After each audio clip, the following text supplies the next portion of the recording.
Hello, people. I am here with my sister from another mister. Her name is Beatriz in Portuguese, but we call her Bia.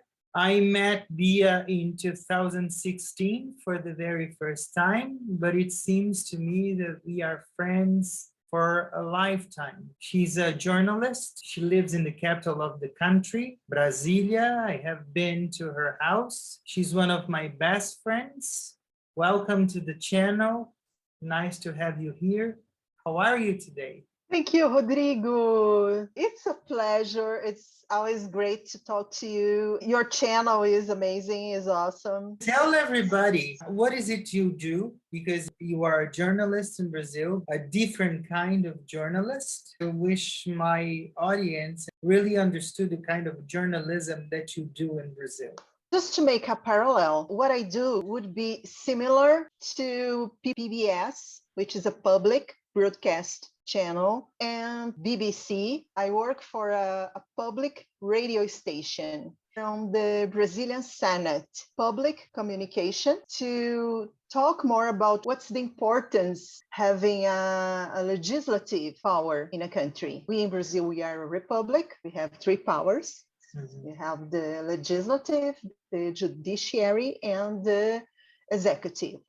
They don't know what the senators and the representatives, they don't know what these people do. We have a bicameral system.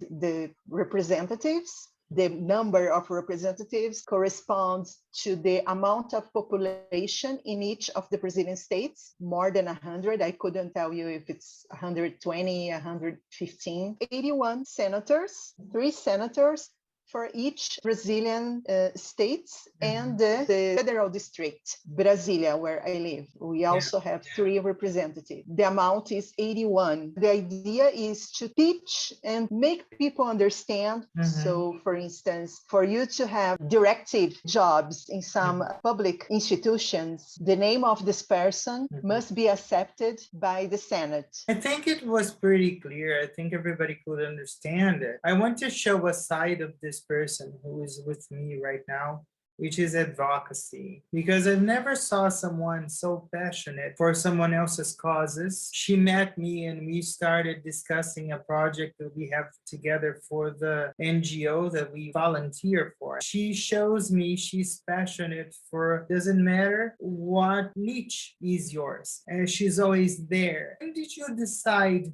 to become an advocate for the small causes, the people who need voice? I think I've learned a lot since I became a public communicator, a public journalist. So I had the chance of being in seminaries, in congresses, and talk to people, and know, and what can I do to help them have visibility? What can I do to make them, to bring attention to the causes, to the hard times they have, the good things they have. Many of these people, they don't want anything special. They just want to be heard, seen as citizens, just like any others. So when they come here to Brasilia, to seminars, to congresses, to talk to Congress people, to talk to senators, to talk to the representatives, what they want visibility. They want to be heard. They want to be respected, just like any other citizens. I work for a radio station.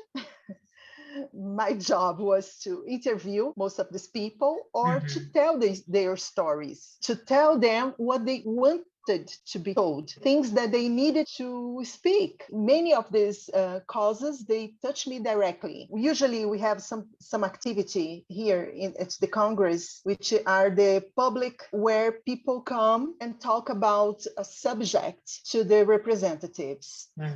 What these people come here looking for? Laws that can make their lives easier, bring them the same level of citizenship as most of the people have. They want respect, visibility, and equality. Many of these things, they touch me personally. You talk about women's rights. Brazil is a country where almost 50-50 men and women, but in many cases, women are put apart. They're treated differently from men. I'm a woman, And probably I faced this kind of prejudice in many aspects since I was a kid. People with different abilities. Like I myself. have, yeah, I have Uh, lived, I had friends, I had people in my family with different ables. mhm. My job as a journalist is Yeah. to tell their stories, put myself in their shoes. The same thing about the racial differences we have in Brazil.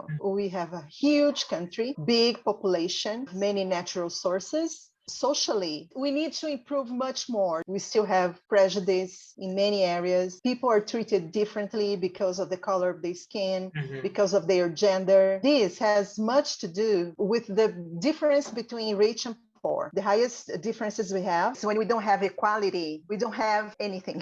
Our voluntary work at the NGO, we have faced different realities in developed countries that are very worried about bringing population. And when we face that, we see people have much better quality of life. We don't have problems with prejudice, with lack of visibility. Radio in Brazil has a very important capillarity in the big cities and in the very small places. People in the middle of the Amazon forest are able to have a small radio. Sometimes they cannot have a TV or computer, but the radio they have. In the big cities, you can turn on the radio in your car at any moment, hear the news, learn more things. That's the magic of the radio for me. We are able to educate, enhance, inform, and to entertain. When you live in a place where there are a lot of illiterate people, like we have here in Brazil, people are going to listen to you. Sometimes they cannot read a newspaper, and sometimes Yeah. they don't have internet. When I got my degree in journalism, Yeah. this was something that I wanted to do, and something very useful because it's a public radio station. So we don't have economic interest. We don't sell anything. Our commitment is with the citizenship. You were an exchange student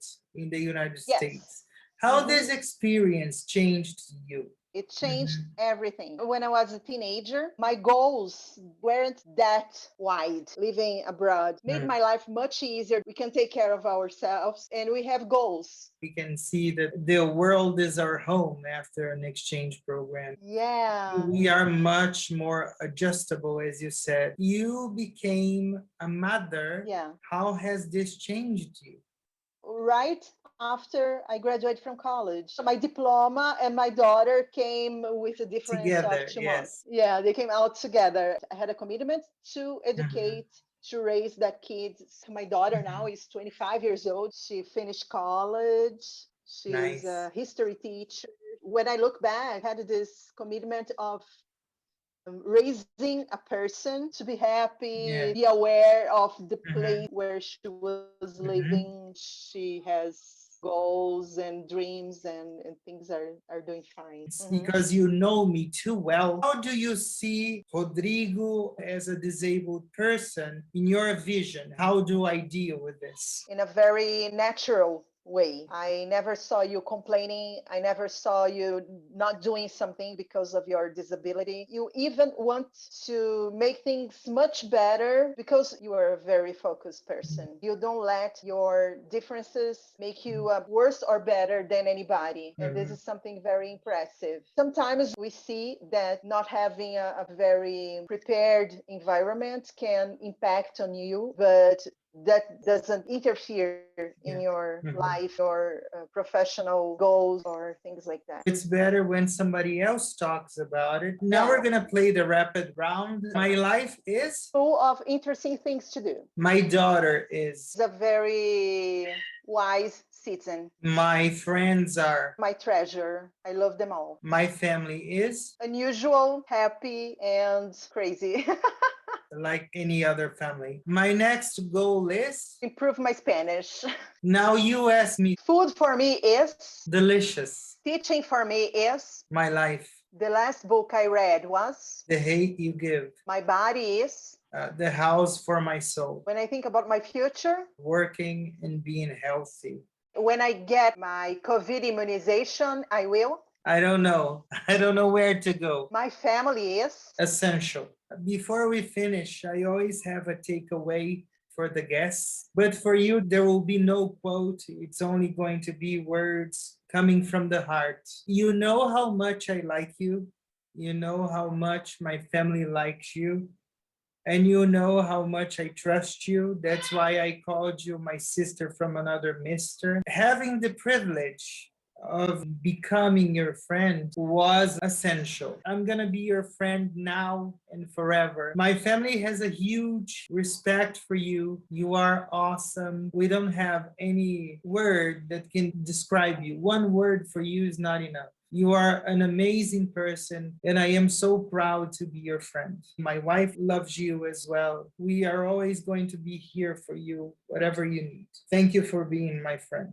You're an open-hearted person, and I felt the same way about you. I opened my heart for you and for Talita. We just put the energy of love among us. We share, we exchange, we laugh, and we cry together. That's the kind of friendship everybody should have, because this is a gift. This is a treasure, and you can count on me whenever you need, you know that. And I'm so, so proud that you started your YouTube channel. I'm so, so proud. Thank And you I'm very talking much. about that to a lot of people. Thank you very much. Thank you for being here with me. Thank you for your time. Bia, my friend from the federal capital of the country. I hope you liked her as much as my wife and I do. See you next week. Bye-bye. Thank you very much. Bye-bye. See you. Thank you. See you. Bye-bye. Bye-bye. If you want to stay tuned on Rádio Senado, and if you want to know what we do, you can go to www.senado.leg.br. Thank you, my dear friend. Bye-bye. It was lovely Bye-bye. to see you. Bye. Oh, Bye, great. everybody. Thank you.